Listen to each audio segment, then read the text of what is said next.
Alors aujourd'hui, nous allons voir la dernière prédication sur l'épître de Paul aux Philippiens.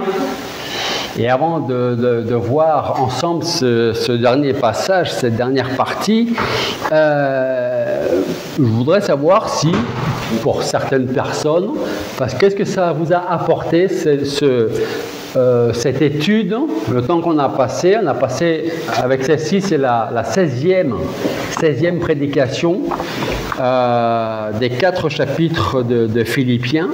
Donc, qu'est-ce que vous, si c'était le cas, et c'est ce que j'espère, vous avez pu retenir? Qu'est-ce qui vous a aidé? Qu'est-ce qui vous a fait poser des questions, si c'est le cas? La joie. Effectivement, on a tendance un petit peu comme les juifs dans le désert à toujours se plaindre. Oui. Alors qu'on sait qu'on a la vie éternelle, c'est un don et un cadeau précieux. Oui. Et pour ça, on peut être heureux, c'est vrai, pour le don précieux, comme tu l'as d'une certaine façon développé dans l'étude également que tu as faite. Merci Julien. Quelqu'un d'autre peut-être? Pour moi, c'est vraiment l'exhortation, la persévérance. Oui. Et c'est pareil, je répète ce que je disais tout à l'heure, la persévérance. Il y a la théorie et il y a la pratique. Hein? Hein?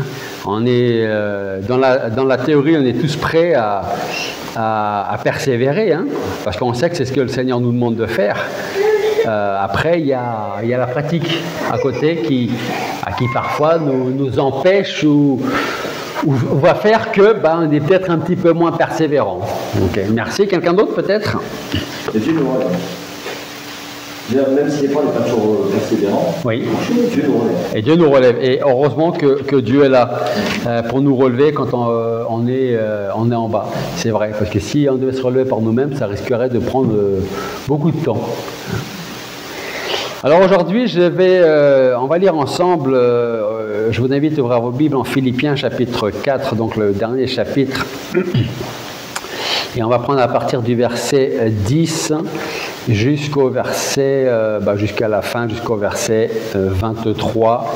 Philippiens chapitre 4, verset 10 à 23. J'ai éprouvé une grande joie dans le Seigneur à voir refleurir votre intérêt pour moi. Cet intérêt, vous l'aviez bien, mais l'occasion vous manquait. Je ne dis pas cela en raison de mes besoins, car j'ai appris à me contenter de l'état où je me trouve. Je sais vivre dans l'humiliation, je sais vivre dans l'abondance, et en tout et partout, j'ai appris à être rassasié et à avoir faim, à être dans l'abondance et à être dans la disette. Je puis tout par celui qui me fortifie. Cependant, vous avez bien fait de prendre part à ma tribulation. Verset 15, vous le savez vous-même, Philippiens, au commencement de la prédication de l'Évangile, quand j'ai quitté la Macédoine, aucune église, si ce n'est la vôtre, n'entra en compte avec moi pour ce qu'elle donnait et recevait. Vous avez été les seuls à le faire, car à Thessalonique déjà, et à 2 reprises, vous m'avez envoyé de quoi pourvoir à mes besoins. Ce n'est pas que je cherche le don, ce que je recherche, c'est le fruit abondant porté à votre compte. J'ai tout reçu, je suis dans l'abondance, je suis comblé, ayant reçu par Épaphrodite ce qui vient de vous comme un parfum de bonne odeur, un sacrifice que Dieu accepte et qui lui est agréable. Verset 19, mon Dieu pourvoira à tous vos besoins selon sa richesse, avec gloire en Jésus-Christ. À Dieu notre Père, la gloire au siècle des siècles. Amen. Saluez tous les saints en Jésus-Christ. Les frères qui sont avec moi vous saluent. Tous les saints vous saluent, principalement ceux de la maison de César. Que la grâce du Seigneur Jésus-Christ soit avec votre esprit. Alors voilà pour terminer cette étude de l'épître de Paul aux Philippiens. Et après avoir étudié toute cette épître, on va terminer sur un sujet qui forcément va parler ou parlera à chacun. Comme je vous le disais il y a quelques semaines, parfois il y a des messages qui vont nous toucher plus qu'à un moment qu'à un autre. Mais celui-là, c'est le genre de passage de prédication, d'après le texte, qui forcément va parler à tout le monde. Parce que je voudrais parler d'un sujet bien particulier et vous allez m'en donner la définition, selon vous, du contentement.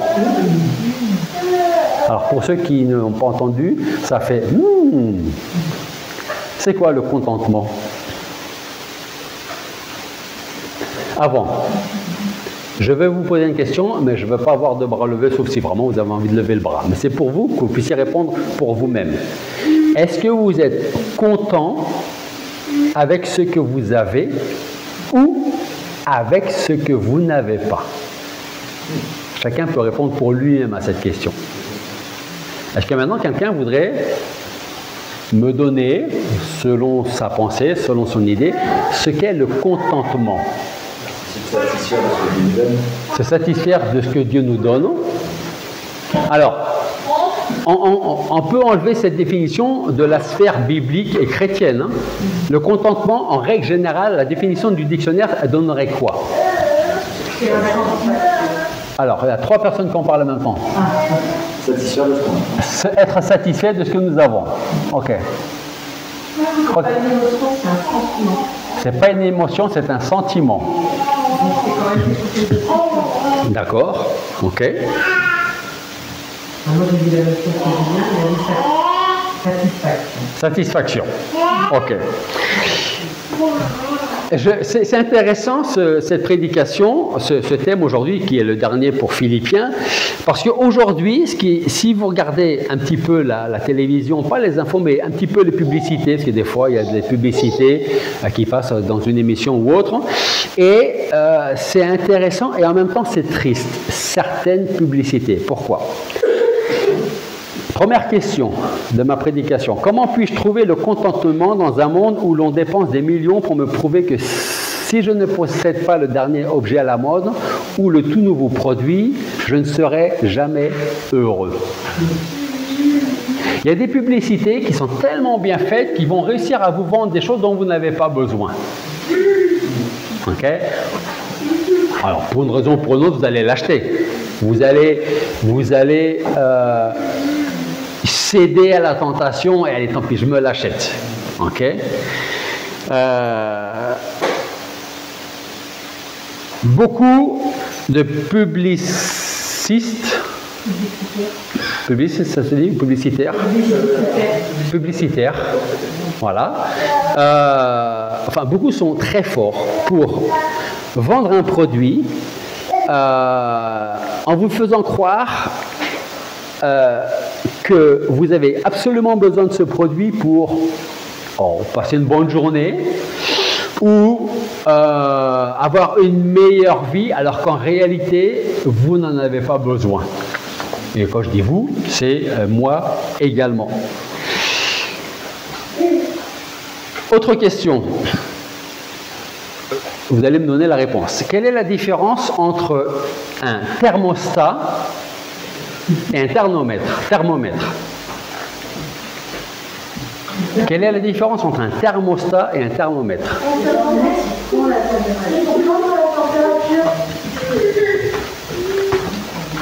Ça, c'est un thermomètre. Et par la grâce de Dieu, il fait 23,5 à l'église. Ne me dites pas que vous avez froid. Hein. Thermomètre. Thermostat, c'est quoi la différence avec ça? Régler la température. Pour régler la température, interagir. Régler, interagir sur une température demandée. Ok. En effet, le thermostat est un dispositif, comme sur les radiateurs, qui permet de régler une température et de la maintenir constante. Mais un radiateur arrive à 20 degrés et à chaque fois que ça va descendre un petit peu, hop, il va se renclencher pour remonter à 20 et garder à 20 et ainsi de suite. Ça, c'est le thermostat. Le thermomètre qui est là, on peut voir si effectivement il y a un lien. Si j'ai bien indiqué 23 ici et si j'ai bien 23 là, c'est que les deux fonctionnent bien. Mais lui, le thermomètre, est un instrument de mesure de température. Alors si je vous ai posé cette question sur la différence, c'est pour que nous puissions savoir si nous savons être contents avec ce que nous savons, ce que nous possédons ou pas. Et peut-être qu'à ce moment-là précis, vous dites quel est le rapport entre un thermomètre, un thermostat, est-ce que je suis content, est-ce que j'ai? Eh bien, c'est peut-être que tout simplement, dans les églises, mais même dans le monde en général, mais plus en ce qui nous concerne, certains chrétiens sont des thermostats et d'autres sont des thermomètres.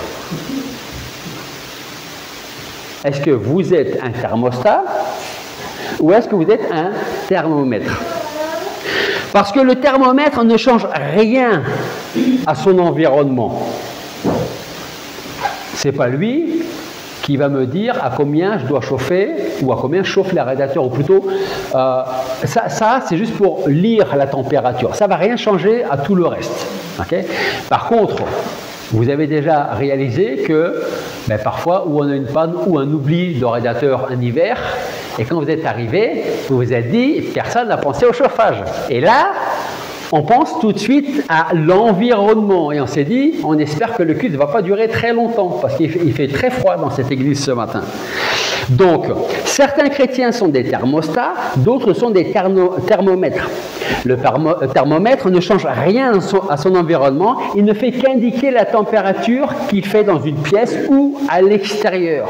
Autrement dit, il monte, il descend, il monte, il descend. Parfois, il va stagner parce que c'est une température qui est ambiante, il n'y a pas de différence de température, donc il reste à une certaine température. Mais lui, il va monter, il va descendre. Alors, peut-être que vous ne le voyez pas bien, sauf ici, là c'est bien rouge. Au-delà de 10 degrés, et en dessous, c'est bleu, hein, ou blanc, parce que c'est plus froid. Donc certains seront parfois dans la partie haute du thermomètre, et parfois ces mêmes chrétiens seront dans la partie basse du thermomètre. Je vous dis ça parce que les chrétiens thermomètres n'ont pas la capacité de changer les choses. C'est le contraire qui se passe. Ce sont les choses et les événements qui changent et qui modifient le thermostat et le chrétien thermostat. Selon les circonstances, je vais être thermomètre. Merci. Vraiment que ma femme me suit. Hein. Donc, le thermomètre, si je suis un chrétien thermomètre, eh bien, si tout va bien, je vais être dans la partie positive, dans la partie rouge. Okay? Mais si les circonstances ne se prêtent pas, je risque d'être plutôt à 0 ou en dessous, parce que je fluctue selon ce que je vis, selon les circonstances, selon ce qui se passe dans ce monde, dans notre société, à la maison, à l'école, au travail. Le chrétien thermostat, et c'est ce que j'espère que tout le monde est ce matin, au lieu d'avoir des hauts et des bas spirituels, le chrétien thermostat avance résolument, accomplissant ce que le Seigneur attend de lui. C'est ce que nous pouvons voir dans la vie de Paul, comme on a pu l'étudier avec l'épître aux Philippiens. Et à la fin de son épître, il nous dit très clairement qu'il n'est pas une victime des circonstances, Paul. Mais bien au contraire, il est maître des circonstances. Le verset 11 de notre passage nous dit « Je ne dis pas cela en raison de mes besoins, car j'ai appris. » J'ai appris. Et ce n'est pas forcément donné à tout le monde. Il a appris quoi? À me contenter de l'état où je me trouve, à me contenter de ce que j'ai ou de ce que je n'ai pas ou de ce que je n'ai plus. J'ai appris. Il y a eu cette volonté. Il n'est pas en train de dire « j'ai subi » les circonstances, ou mon emprisonnement, ou mes difficultés, ou les chrétiens qui semaient la zizanie dans l'église à Philippe ou dans d'autres églises, parce qu'il n'y en avait certainement pas qu'une en tête à ce moment-là. Il a dit « j'ai appris ». Paul, parlant du contentement, dira donc « j'ai appris ». Et dans le verset 12, nous lisons encore « Je sais vivre dans l'humiliation, je sais vivre dans l'abondance, en tout et partout, j'ai appris à être rassasié et à avoir faim, à être dans l'abondance et à être dans la disette. » Ce qui revient à dire que deux choses. Premièrement, c'est que le contentement est, je crois, très sincèrement, un don de Dieu. Parce que vous pouvez être chrétien depuis 40 ans et pas être satisfait de ce que vous avez ou de ce que vous n'avez pas. Ça, c'est sûr. Donc, je pense sincèrement que le contentement est un don de Dieu, mais je crois aussi que contrairement au salut où c'est Dieu qui est à 100% auteur de mon salut et que je ne peux rien faire pour obtenir un seul pourcentage de sa grâce, en ce qui concerne le contentement, si c'est un don de Dieu, c'est aussi quelque chose qui s'apprend en acceptant les choses, en acceptant ce que j'ai aujourd'hui ou ce que je n'ai plus aujourd'hui, ce que j'aurai demain ou ce que demain je n'aurai plus. Ça s'apprend, bien sûr, avec l'aide de Dieu, en demandant au Seigneur, tu me connais mieux que n'importe qui, mieux que moi-même. Et si demain tu dois me retirer quelque chose, alors apprends-moi à ce moment-là, ou aide-moi à continuer à être content avec ce que tu me laisses, parce que je sais que ce que j'ai, c'est toi qui me le donnes. Parce que vous savez, c'est théorie pratique, hein? Théorie pratique. Il y a ce que j'ai.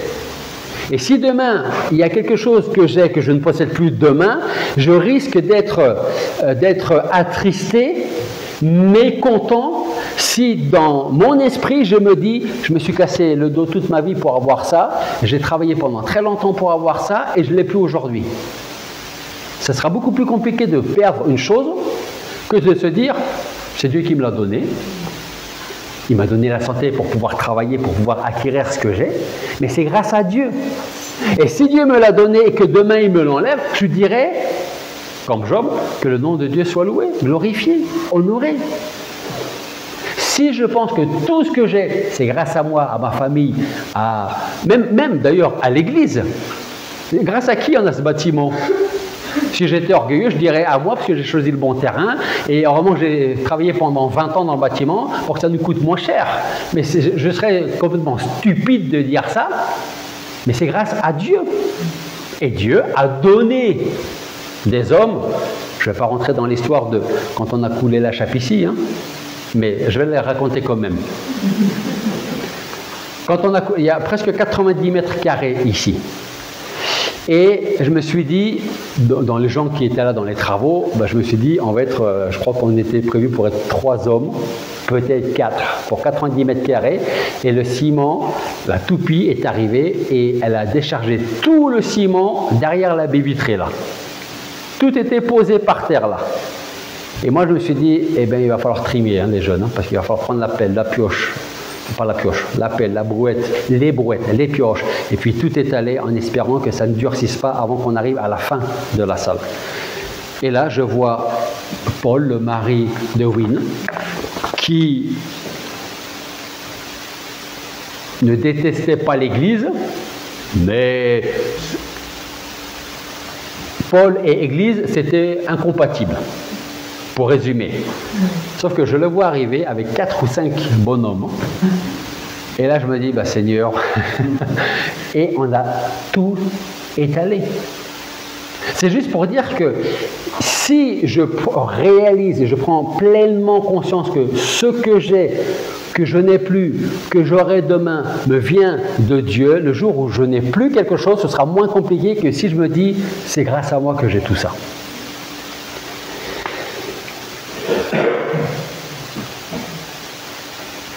Vous savez aussi bien que moi que l'homme, comment est l'homme ? Il y a en nous une aspiration que rien ne semble satisfaire d'une manière permanente.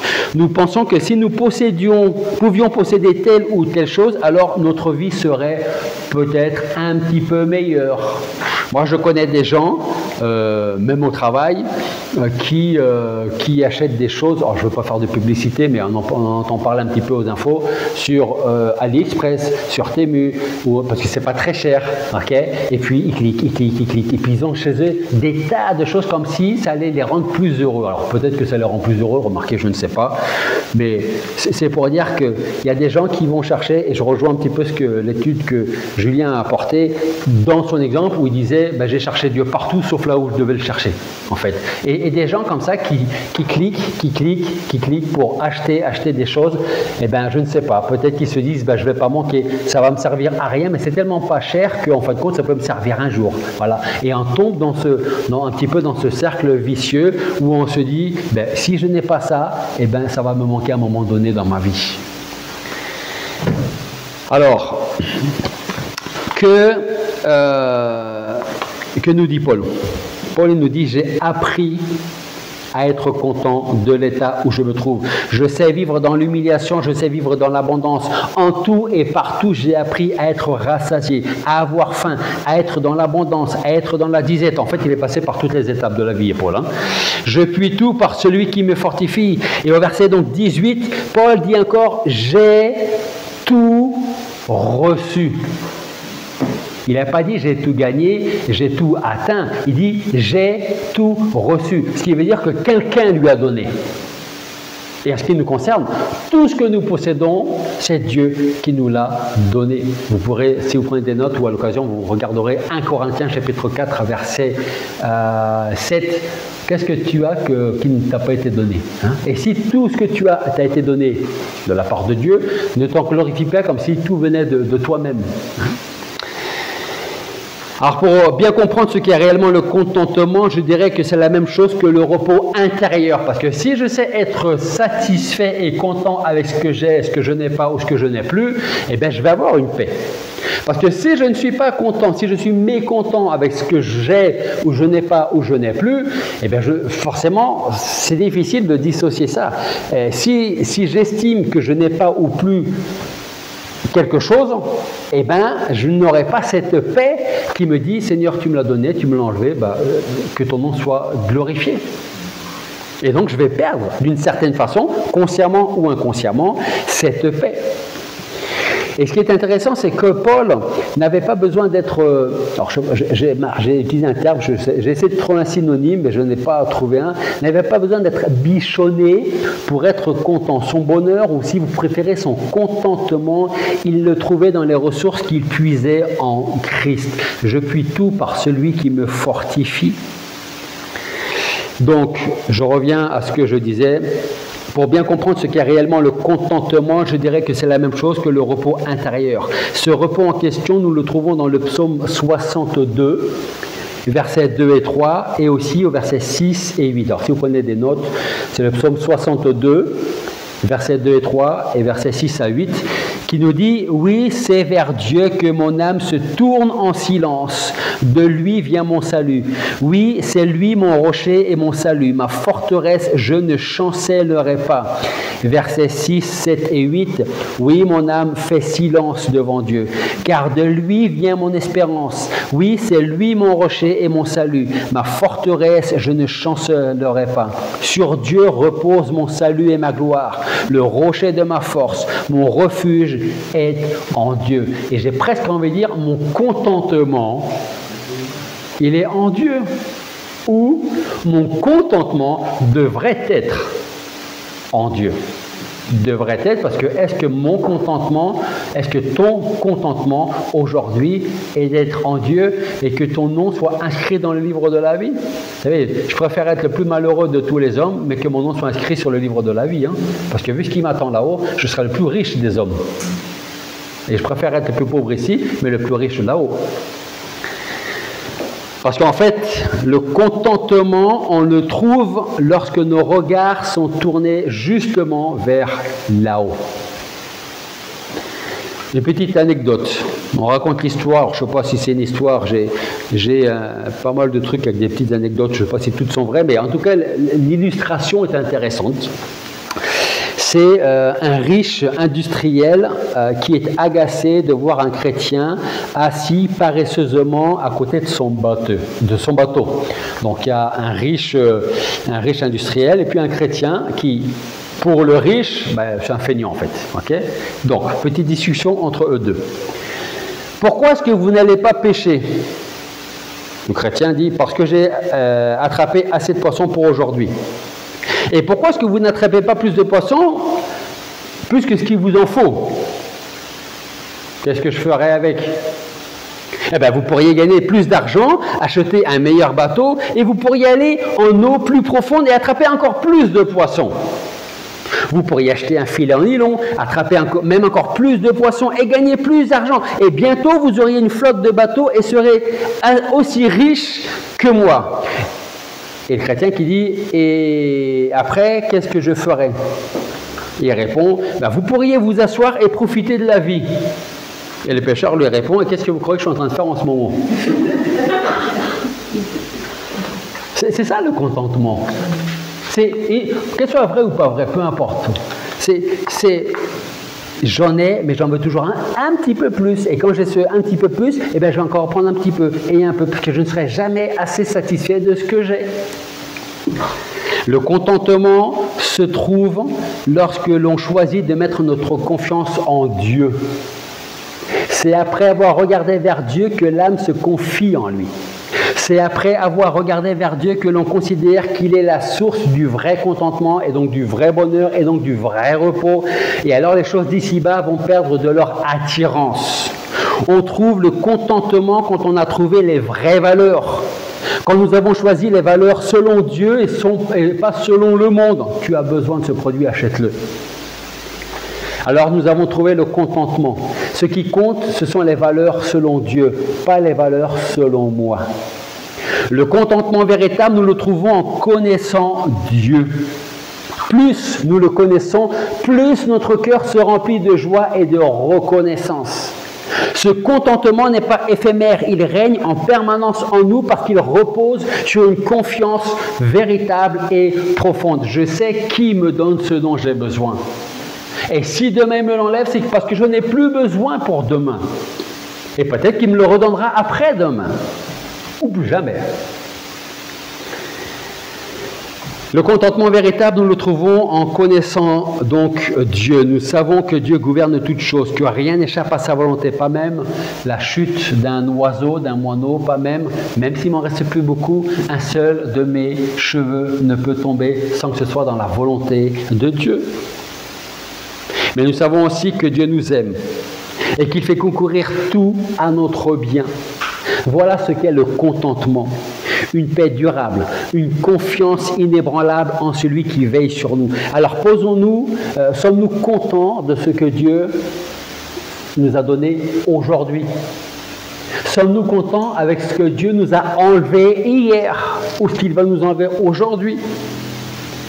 Parce que rappelez-vous que le contentement ne dépend pas des circonstances, mais de notre relation avec lui. Et si je suis en paix avec lui, ben je serai en paix avec ce que j'ai, ce que je n'ai pas, ce que je n'ai plus. J'ai appris à être content de l'état où je me trouve, disait Paul au verset 11.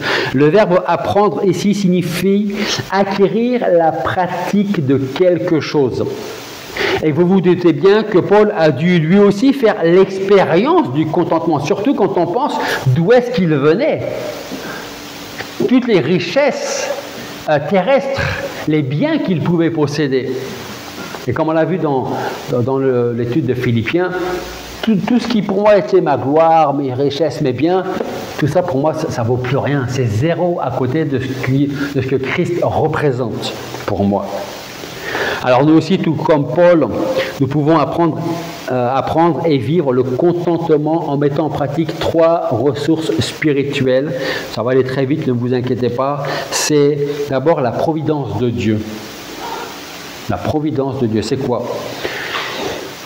J'ai envie de dire qu'à notre époque marquée par l'informatique, l'intelligence artificielle, les découvertes scientifiques, les progrès humains, il est facile de penser que le monde n'est qu'un grand mécanisme bien huilé, où même Dieu ne pourrait plus intervenir tellement nous sommes complètement indépendants. Voilà. On ne dépend plus de Dieu. Je me donne une question, je vais sur le chat, je vais sur ChatGPT ou tous les autres, et je trouve une réponse. Voilà. Nombreux sont ceux qui semblent ne plus voir la providence divine à l'œuvre. Pourtant, que nous enseigne l'Écriture sur la providence de Dieu? Elle nous révèle que Dieu prévoit. C'est ça la providence de Dieu. Dieu prévoit. La providence, c'est l'œuvre de Dieu qui dispose à l'avance les circonstances et les situations pour accomplir ses desseins. Et gardez une chose bien concrète à l'esprit. Dieu n'est pas face à une circonstance, un moment tragique dans ma vie et qu'il est en train de se dire « Bon, ça, je n'avais pas prévu ça dans sa vie, comment je vais pouvoir tourner pour son bien ?» Non, non, non, non.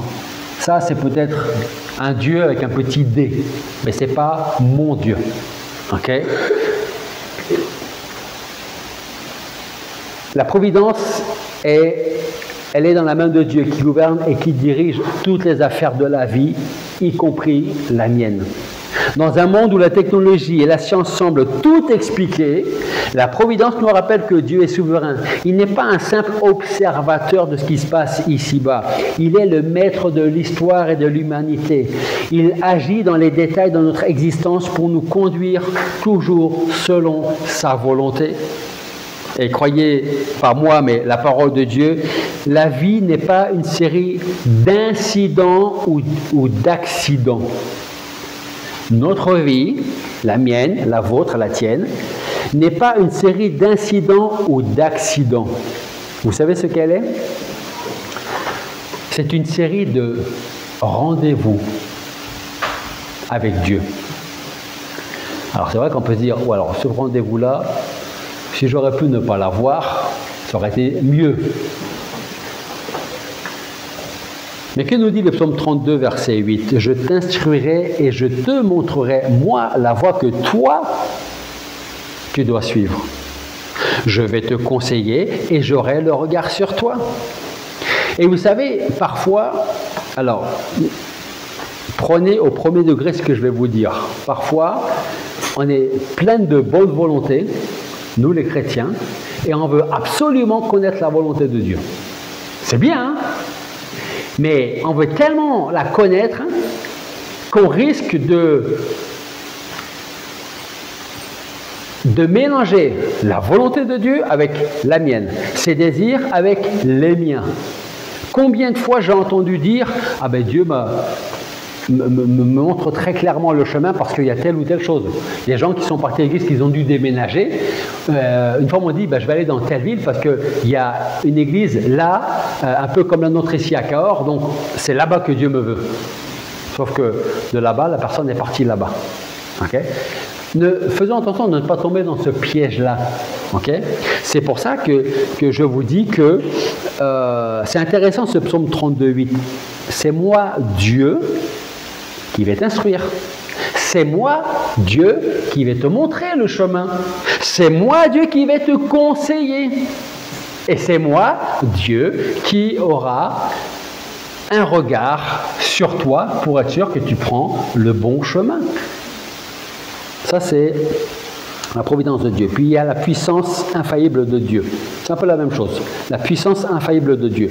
Notre passage, versets 11 à 13, nous dit « Je ne dis pas cela en raison de mes besoins, parce que j'ai appris à me contenter de l'état où je me trouve. Je sais vivre dans l'humiliation, je sais vivre dans l'abondance, c'est tout. En tout et partout, j'ai appris à être rassasié et à avoir faim, à être dans l'abondance et à être dans la disette. Je puis tout par celui qui me fortifie. » Donc la première chose que nous pourrions dire en lisant ces trois versets, c'est que Paul veut rassurer très rapidement ses amis en leur disant qu'il ne se plaint pas de son sort. Okay? À aucun moment, Paul est en train de se plaindre de son sort aux Philippiens. À aucun moment. Parce que comme je le répète, comme je l'ai dit tout à l'heure, le bonheur de Paul ne dépendait pas des circonstances ni des gens. Et cela, il voulait que les Philippiens l'entendent et le sachent. La joie de Paul avec une source bien plus profonde. La joie, il l'a trouvée en Jésus-Christ. Et j'ai envie de dire que sa devise, en tout cas dans Philippiens, c'est « Je puis tout par Christ qui me fortifie ». Si je suis capable de faire telle ou telle chose, c'est grâce à lui. Et pas grâce à moi, pas grâce à vous, pas grâce à l'Église, c'est grâce à Christ. Bien sûr, après les chrétiens, l'Église est là pour prier les uns pour les autres également. Mais si le Seigneur ne s'occupe pas de moi, personne ne pourra le faire pour moi. Hein?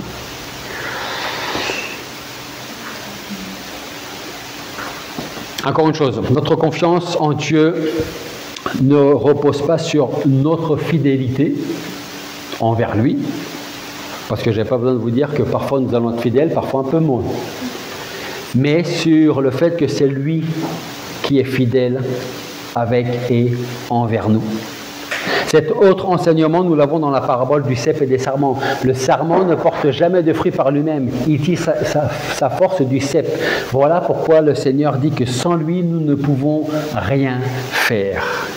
Et le dernier point, c'est la promesse immuable de Dieu. Ça veut dire quoi, immuable? Qui ne change pas, qui ne bouge pas. La promesse immuable de Dieu, c'est quoi? Versets 18 et 19. J'ai tout reçu et je suis dans l'abondance. Je suis comblé, ayant reçu par Épaphrodite ce qui vient de vous comme un parfum de bonne odeur, un sacrifice que Dieu accepte et qui lui est agréable. Mon Dieu, verset 19, pourvoira à tous vos besoins selon sa richesse avec gloire en Jésus-Christ. Paul ne prenait pas le don financier qu'il avait reçu comme venant simplement des chrétiens de Philippe. Il le reçoit d'abord comme une réponse de Dieu à ses propres besoins. Et la confiance de Paul était en Dieu, pas dans les Philippiens. Parce que si Dieu n'avait pas mis dans le cœur des Philippiens d'aider Paul, Paul n'aurait rien reçu du tout. Donc, Paul remet bien les choses et les personnes à leur place. C'est comme si Paul disait, je vous remercie Philippiens, mais d'abord c'est Dieu que je remercie parce que c'est Dieu qui a travaillé, parlé dans votre cœur pour que vous puissiez me donner ce que vous m'avez donné pour subvenir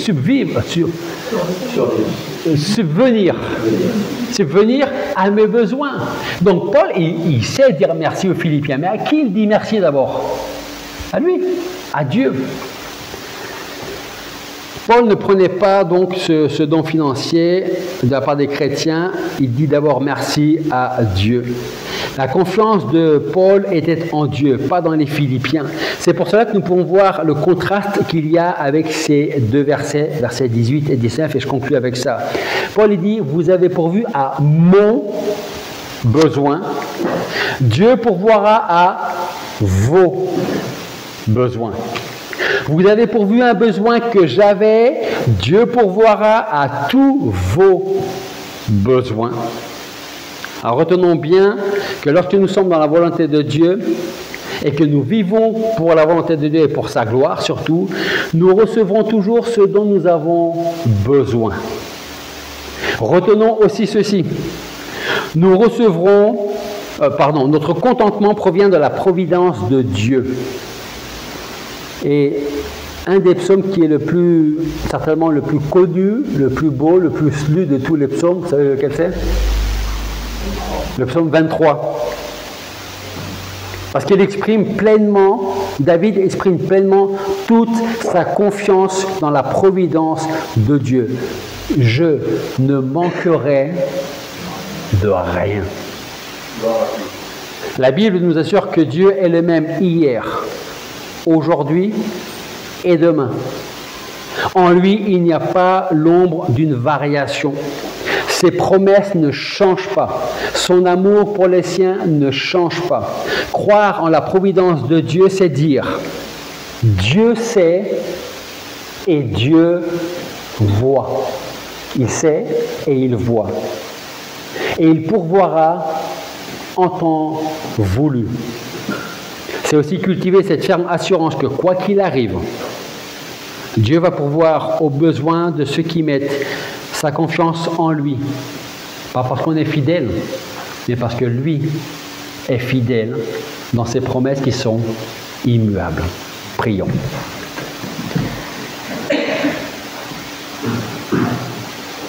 Père Céleste, nous voulons te remercier parce que à travers toute l'épître de Paul aux Philippiens, tu nous as également enseigné. Tu nous as montré que